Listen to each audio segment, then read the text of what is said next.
લગભગ 70 કરતા પણ વધારે બેઠકો મળી છે। ગત વખત કરતા ખૂબ સારું પ્રદર્શન આ વખતે જેડીયુનું છે અને બિહાર વિધાનસભા ચૂંટણીમાં ફરી એકવાર એનડીએની સરકાર બનવા તરફ જઈ રહી છે। ચૂંટણી પહેલા જે સત્તા વિરોધી લહેર દર વખતે જોવા મળતી હોય, પરંતુ પરિણામમાં તેની અસર ક્યાંય જોવા નથી મળી અને મહાગઠબંધન દ્વારા એ સતત પ્રયાસો લોકો સુધી પહોંચવાનો પ્રયાસ, પરંતુ નિષ્ફળતા અહીંયા સ્પષ્ટ દેખાઈ રહી છે અને આ વખતે જે પરિણામો સામે આવી રહ્યા છે કે ભાજપ સૌથી મોટો પક્ષ બનીને ઉભરી આવ્યું છે, પરંતુ ભાજપની સાથે સાથે સાથી પક્ષ જેડીયુનું પણ શ્રેષ્ઠ પ્રદર્શન જોવા મળ્યું છે।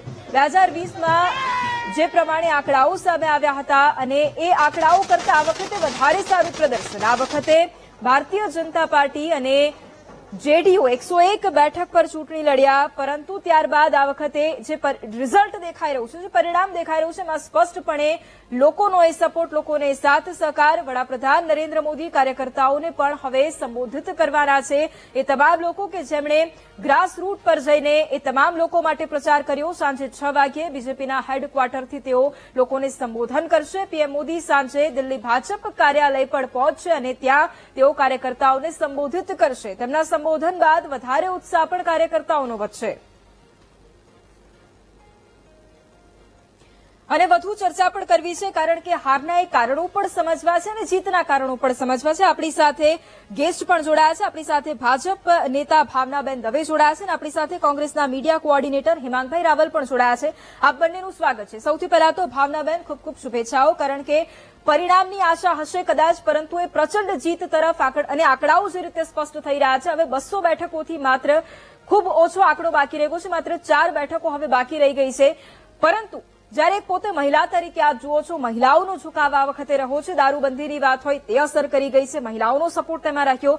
10,000 ટ્રાન્સફર કરવાની વાત હોય, ડાયરેક્ટ એક કેશ ટ્રાન્સફર કરવાની વાત હોય, એનો પણ સીધો ફાયદો અત્યારે જોવા મળ્યો। સૌથી પહેલા જ્યારે એક મહિલા તરીકે પોતે આપ આ પરિણામને જુઓ છો, એ કયા ફેક્ટર આપને અસરકારક લાગ્યા કે જે મહિલાઓએ ભારતીય જનતા પાર્ટી પર વિશ્વાસ મૂક્યો? પરિણામ અપેક્ષિત જ છે, કારણ કે જે રીતે બિહારની અંદર માનનીય નીતિશ કુમારનું નેતૃત્વ અને અમારું જે એનડીએ માનનીય મોદીજીની કેન્દ્રની સરકાર, આ બંને મળીને વિકાસના જે કામો કર્યા છે, એ કામની અસર આજે આ પરિણામ ઉપર દેખાય છે। બીજું, એનડીએની જે સરકાર છે એ ગરીબો, મજૂરો, મહિલાઓ આ બધાના સશક્તિકરણ માટે ખૂબ કામ કર્યું છે અને જેથી બિહારની જનતા વિકાસ માંગે છે અને એટલા માટે જાતિવાદની ઉપર પણ વિકાસ આજે તમે જુઓ તો એના પરિણામ સ્વરૂપ દેખાઈ રહ્યો છે। એટલે જનતાને એક વિશ્વાસ બેસી ગયો કે ચોક્કસ વિકાસ જો કરવો જ હશે અને બિહાર કે અત્યાર સુધી રોજગારી માટે એને બહાર જવું પડતું હતું, એ બિહારનો વિકાસ થાય અને પોતાના જ વતનમાં રહી શકે, એ રીતે નો આખો જે વિકાસ એમણે જોયો અને હજી જો આગળ જોવો હોય તો જો ભારતીય જનતા પાર્ટી, જેડીયુ મતલબ કે એનડીએને જો જીતાડીશું તો જ આપણો આ વિકાસ આગળ વધશે। અને ત્રીજી વાત છે મહિલા શક્તિ, કારણ કે અત્યાર સુધી મહિલા શક્તિઓની ઉપેક્ષાઓ બહુ થયેલી છે, પરંતુ આ વખતે અને નીતિશ કુમારના શાસનમાં એ મુખ્યમંત્રી છે અને એ વખતે પણ મહિલાઓના જે વિકાસનું કામ થયું છે, જીવિકા દીદી હોય કે આંગણવાડીની બહેનો હોય, એ લોકો એ જે કામ કર્યા છે, એમને જે પ્રોત્સાહન આપવામાં આવ્યું છે, એને કારણે આજે મહિલાઓનું પણ મતદાન વધ્યું છે, યુવાનોનું પણ મતદાન વધ્યું છે। એટલે કુલ મળીને જોવા જઈએ તો આ સિવાય એક ખૂબ અગત્યનું ફેક્ટર જો હું આપને કહું તો આપણે જાણીએ છીએ કે આરજેડીએ જે ઓસામા કે જે શાહબુદ્દીનનો પુત્ર છે, એને જયારે ટિકિટ આપી અને એની જય બોલાવી ત્યારે બિહારની જનતાને ખબર પડી ગઈ કે હવે આ ગુંડારાજ પાક્કું આવશે। જો આરજેડીને ને કોંગ્રેસને જો મત આપીશું તો ગુંડારાજ પાછું આવશે, કારણ કે ગુંડારાજના પ્રતિનિધિને ટિકિટ આપી અને એના જયકારા બોલાવ્યા।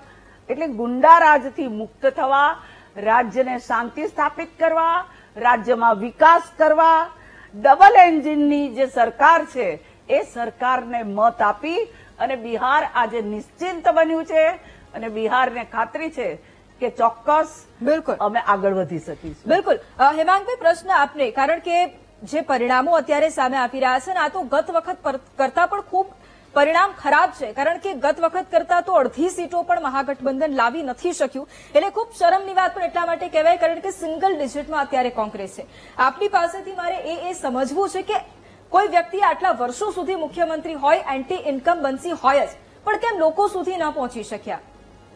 બિલકુલ, આમાં પહેલી વાત એ છે કે લોકશાહી છે. લોકશાહીની અંદર અમુક પક્ષોની જીત થતી હોય, અમુક પક્ષોની હાર થતી હોય. એક જમાનામાં ભારતીય જનતા પાર્ટીને જયારે 550 ઉપરની બેઠકો જયારે સંસદની હોય અને એ વખતે માત્ર 2 જ સીટ મળતી હતી, તો એ વખતે પણ એ એમના માટે શરમની વાત ના કહી શકાય. લોકશાહીની અંદર હાર ને જીત એ સિક્કાની બંને બાજુએ છે. પરંતુ બિલકુલ તમારી વાત સાચી છે કે અમારું પ્રદર્શન જે છે, હું ભારતીય જનતા પક્ષના ઘણા પ્રવક્તા મિત્રોને પણ આગળની ડિબેટમાં મળીને આવ્યો. એમણે પણ કીધું કે 150 જેવી અમે અપેક્ષા રાખતા હતા, પરંતુ આ જયારે 200ની તરફ આગળ વધી રહ્યા હોય ત્યારે સ્વાભાવિક છે કે અપેક્ષા મુજબના પરિણામો એ મહાગઠબંધન તરફી નથી. અને બીજી તરફ અપેક્ષા મુજબના પરિણામો જે એમને જોઈતા હતા એના કરતા વધારે સારા પરિણામ એનડીએને મળી રહ્યા છે, એમાં કોઈ શંકાને સ્થાન નથી. પરંતુ આના હારના વિશ્લેષણો અને એની ચર્ચાઓ તો જનરલી બધે થતી જ હોય છે. પણ જે દેખીતી વાત છે એમાં મને લાગે છે કે જે 10,000 રૂપિયા મહિલાઓને ખાતામાં ચૂંટણીના જે 3-4 દિવસ પહેલા આપી દેવામાં આવ્યા, બિહારની અંદર બહુ દારૂણ્ય ગરીબી છે. ગુજરાતથી જે મારા જૈન મિત્રો છે એ કહે છે કે અમે લોકો ત્યાં એમના જૈનના તીર્થની અંદર સમેત શિખર કે બાજુ જતા હોય તો 10-10 કિલોમીટર સુધી સામાન્ય નાનો વ્યક્તિ, આર્થિક જેને આપણે ભિખારી કહીએ છીએ, બહેનો હોય કે ભાઈ હોય, એ 10-10 કિલોમીટર પાછળ એમની જોડે ચાલે, 5-5 કિલોમીટર ચાલે, 2 રૂપિયા ને 5 રૂપિયા આપો તો લઈને જતા રહે. આવી પરિસ્થિતિમાં મહિલાઓના ખાતામાં 10,000 રૂપિયા આપવા એ બિહારની અંદર એ બહુ મોટી, એક જમાનામાં આપણે એમ કહેતા હતા કે રૂપિયાની લાંચ અપાય છે અને એ લાંચ ના આપી શકે કોઈ ઉમેદવાર, પરંતુ આડકતરી રીતે આને લાંચ કહી શકાય. છતાં પણ મહિલાઓને જયારે આ રૂપિયા મળ્યા હોય ત્યારે બિહારની મહિલાની જેમ મારા સાથી પ્રવક્તા અને મારા આદરણીય વડીલ છે, ભાવનાબેન સાંસદ પણ રહી ચૂકેલા છે, અમદાવાદના મેયર પણ રહી ચૂકેલા છે, અને સાથે વૈભવી તમે પણ. જો બિહારની મહિલાઓને આટલો બધો લાભ મળતો હોય તો હું તો અત્યારે એમને પહેલા તો અભિનંદન આપું જીતના, અને હું એમને વિનંતી કરું છું, અનુરોધ કરું છું કે ગુજરાતની મહિલાઓને પણ ખાતામાં 10,000 રૂપિયા આપે. ગુજરાતની મહિલાઓને પણ જે રીતે એક વખત ગુજરાતના આપણા અમિતભાઈ શાહ કે જે અત્યારે ગૃહમંત્રી છે, એ જમ્મુ કાશ્મીરમાં જઈને બોલ્યા હતા કે ઈદના દિવસે, અંડરલાઈન કરું છું, ઈદના દિવસ દરમિયાન મહિલાઓને મફત ગેસનો બાટલો આપવામાં આવશે. તો ગુજરાતની અંદર પણ દિવાળીના દિવસોમાં પણ મહિલાઓ ગેસનો બાટલાની અપેક્ષા રાખીને બેઠી છે. કર્ણાટકાની અંદર, સમગ્ર કર્ણાટકામાં મહિલાઓ માટે એસટીની મુસાફરી સંપૂર્ણ મફત છે. તો ગુજરાતમાં પણ મહિલાઓ એ આશા અપેક્ષા રાખે. રાજસ્થાનની અંદર ગેસનો બાટલો 500 રૂપિયામાં આપવામાં આવે છે. તો અહીંયા પણ મહિલાઓ એ સ્વાભાવિક છે કે એની આશા રાખે. તો મહિલાઓ વચ્ચેનું તફાવત પણ ના હોવો જોઈએ, એ વાત પણ બિલકુલ સાચી છે. એટલે આ હું માસ્ટર સ્ટ્રોક કરતા હું આ જે છે કે નરેન્દ્રભાઈ મોદીની જીત કે નીતિશ કુમારની જીત, મને ખ્યાલ છે કે નીતિશ કુમારના જે પ્રમાણના વિડીયો આપણે જોતા હતા, કોઈ એમને ફૂલનું ગમલો એટલે કે ફૂલનું કુંડું આપે તો એ પેલા સામેવાળાના માથા ઉપર મૂકી દેતા હતા.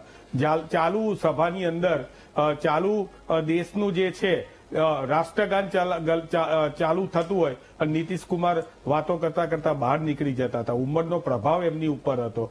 પરંતુ આ બધાની ઉપર 10,000 રૂપિયા જે મહિલાને આપવામાં આવ્યા છે એનો પ્રભાવ સૌથી વધારે આવ્યો હોય એવું મને લાગી રહ્યું છે. બિલકુલ. ભાવનાબેન, પ્રશ્ન આપને, કારણ કે એ તફાવતની પણ વાત કરી એટલે એનો જવાબ પણ આપી દેજો કે આ તફાવત દૂર કેવી રીતે કરશો? જો ત્યાં કંઈક અલગ જાહેરાત હોય, અહીંયા કંઈક અલગ જાહેરાત હોય અને સરકાર બનતી હોય તો એ તફાવત કેવી રીતે દૂર કરશો? બીજી સૌથી મોટી વાત એ પણ છે, શું આપને એ પણ કારણ લાગે છે કે એનડીએ મહેનત કરે, એ લોકો સુધી પહોંચે, અલગ વાત છે, પણ સામે મહાગઠબંધનની નિષ્ક્રિયતા પણ તમને જીત તરફ દોરી ગઈ છે?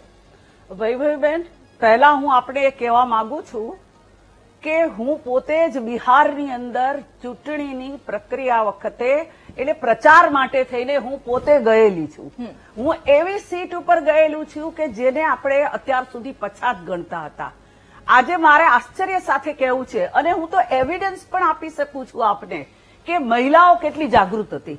કારણ કે નાના નાના ગામોની અંદર રસ્તાઓ હતા, અને એ રસ્તાઓ પર થઈને હું ગયેલી છું, અને એના ફોટોગ્રાફ્સ પણ આજે હું તમને બતાવી શકું એમ છું.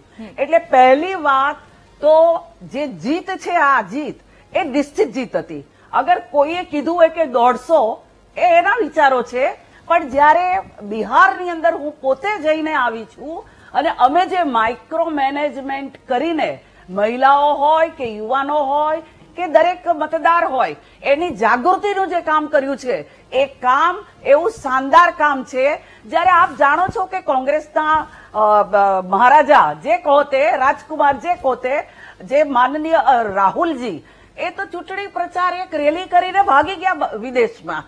એટલે એમની જે પાર્ટી પ્રત્યે કે દેશ પ્રત્યેની જે હોવી જોઈએ વિશ્વસનીયતા ઉભી કરવી જોઈએ, એ નથી કરી શક્યા. એ જ રીતે બીજી બાજુ આરજેડી, અરે તમે 10,000 રૂપિયા કરીને અત્યાર સુધી કોંગ્રેસે જાતિવાદમાં લોકોને બાંટ્યા, ભાગલાઓ પાડ્યા. આજે મહિલાઓ ત્યાં ભાગલા પાડવાની વાત કરો છો? બિલકુલ નહીં. મહિલાઓ તો બહુ સમજદાર હોય છે. એ ગુજરાતની હોય, રાજસ્થાનની હોય કે બિહારની હોય, જેને જે રીતની મદદ કરીને સશક્ત બનાવવાના હોય એ રીતે એને બનાવવા પડતા હોય છે. એટલે આ કોઈ એક વિષય નથી કે એના કારણે જીત્યા છીએ. બીજી વાત, આરજેડીના રાજકુમાર તેજસ્વીજી, જે અખિલેશજીના પણ ખાસ ભાઈબંધ છે. આમ તો આ ત્રણેય યુવાનો છે, યુવાનો કેવા કે નહીં એક પ્રશ્ન છે, કારણ કે 50 વર્ષની ઉંમર થઈ ગઈ છે, છતાં પણ આજે લોકો યુવાન કહેવાતા હોય છે. પણ જેને આટલી પણ મેચ્યોરિટી ન હોય, જે જંગલરાજ, જેમણે જે ઉમેદવારો ઉભા રાખ્યા, અને ખાસ કરીને જેનું એન્કાઉન્ટર થયું, જેનો આજે પણ જોઈએ છીએ કે ઇતિહાસ ખરાબ છે, એવા જે વ્યક્તિ છે, એના દીકરાને જો ઓસામાને જો તમે ટિકિટ આપતા હોય, એવા ઘણા ગુંડા તત્વોને જો ટિકિટ આપતા હોય, તો પ્રજા આપની ઉપર કેવી રીતે વિશ્વાસ કરે? આ કોઈ પારિવારિક પાર્ટી નથી. અને તમે જુઓ તો એક બાજુ એનડીએ છે, અને બીજી બાજુ તમે જુઓ તો પારિવાર પાર્ટી છે.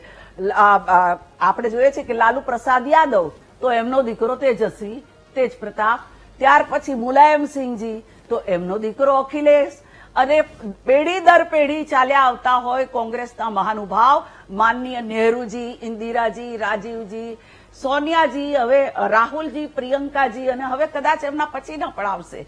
એ જે હોય તે, જે ભવિષ્ય બતાવે તે. પણ પ્રજાને એમ થયું કે આ પરિવારવાદ કરતા, કારણ કે એમના ઘરના બધા જ લોકો ઉભા રહેતા હોય છે. આજે જુઓ લાલુના ઘરના કેટલા બધા ઉભા છે. એટલે દીકરી હોય, દીકરો હોય, દીકરાઓ હોય, બે. તો પ્રજાને એકદમ ખાતરી થઈ ગઈ છે કે ગુંડારાજ ફરી લાવવું નથી, પરિવારવાદ આજે દેશમાં કરવો નથી. હાઇડ્રોજન બોમ્બ ફોડવાની વાત કરનાર મિસ્ટર રાહુલ ગાંધી, તમે હાઇડ્રોજન બોમ્બ ફોડવાના હતા, એ આ ચૂંટણીમાં તો ના ફોડી શક્યા. પણ મને લાગે છે કે હવે આ લાલ કિલ્લા આગળ જે બોમ્બ વિસ્ફોટ થયો છે, એવા લોકોને તો મદદ ના કરો. મહેરબાની કરીને આ દેશનું અનાજ ખાવ છો તો આ દેશને વફાદાર રહો. આ રીતની તમારી પ્રક્રિયા નામો નિશાન કોંગ્રેસનું પણ મિટાઈ દેશે. ઓકે, બિલકુલ. અને હવે ફરી એક વખત ગ્રાફિક્સના માધ્યમથી એનડીએના જીતના કારણો પણ સમજવા છે. સૌથી પહેલા એ મહત્વપૂર્ણ એ કારણો જેમાં અચૂક સીટ વહેંચણી પ્લાનિંગ અસરકારક ખૂબ રહ્યું, જેનું એ પરિણામ આજે દેખાઈ રહ્યું છે. કારણ કે માઇક્રો મેનેજમેન્ટ કરવામાં આવ્યું, નબળી સીટ પર વધારે ફોકસ કરવામાં આવ્યું, અને જેની સીધી અસર અત્યારે પરિણામમાં દેખાઈ રહી છે. 200 બેઠકોમાંથી ફક્ત 2 બેઠકો દૂર સ્મૂથ વોટ ટ્રાન્સફર કરવામાં પણ એક મોટી સફળતા આ વખતે એનડીએ ગઠબંધનને મળી છે. કારણ કે પહેલેથી જ એ માઇક્રો પ્લાનિંગ હતું. જ્યાં પીએમ મોદીએ પ્રચાર કર્યો, જ્યાં પીએમ મોદી પ્રચાર માટે પહોંચ્યા, ત્યાં વધુ મતો મળ્યા છે, ત્યાં વધુ મતો એનડીએ પોતાના નામે કર્યા છે. મહિલાઓની ખાસ વાત, મહિલાઓના વધારે મત આ વખતે એનડીએ તરફ વળ્યા છે. એનડીએના ખાતામાં મહિલાઓના મત પડ્યા છે. ફ્રી વીજળી, રોજગારનો એક વાયદો જે કરાયો હતો એ એનડીએને ફળ્યો છે. એક વિશ્વાસ લોકોએ મૂક્યો છે કે ફ્રી વીજળી મળશે અને રોજગારીની તકો વધશે. પીએમ મોદી અને નીતિશની જે જોડી છે તેનો જાદુ લોકો પર યથાવત રહ્યો છે. એન્ટી ઇન્કમ્બન્સીની અસર નથી દેખાઈ અથવા તો પહોંચાડવામાં એટલા સક્ષમ મહાગઠબંધન નથી રહ્યા. 20 વર્ષ પછી પણ નીતિશ કુમાર બિહારમાં અસરકારક છે. ભાજપનું તમામ પક્ષોને સાથે લઈને ચાલવું એ ખૂબ અસરકારક રહ્યું છે. તમામ લોકોને સાચવી લીધા છે. ચૂંટણી પહેલા મહિલાઓના ખાતામાં 10,000 રૂપિયા પણ આપ્યા અને એ સીધું કેશ ટ્રાન્સફર પણ આ વખતે એનડીએને ફળ્યું છે.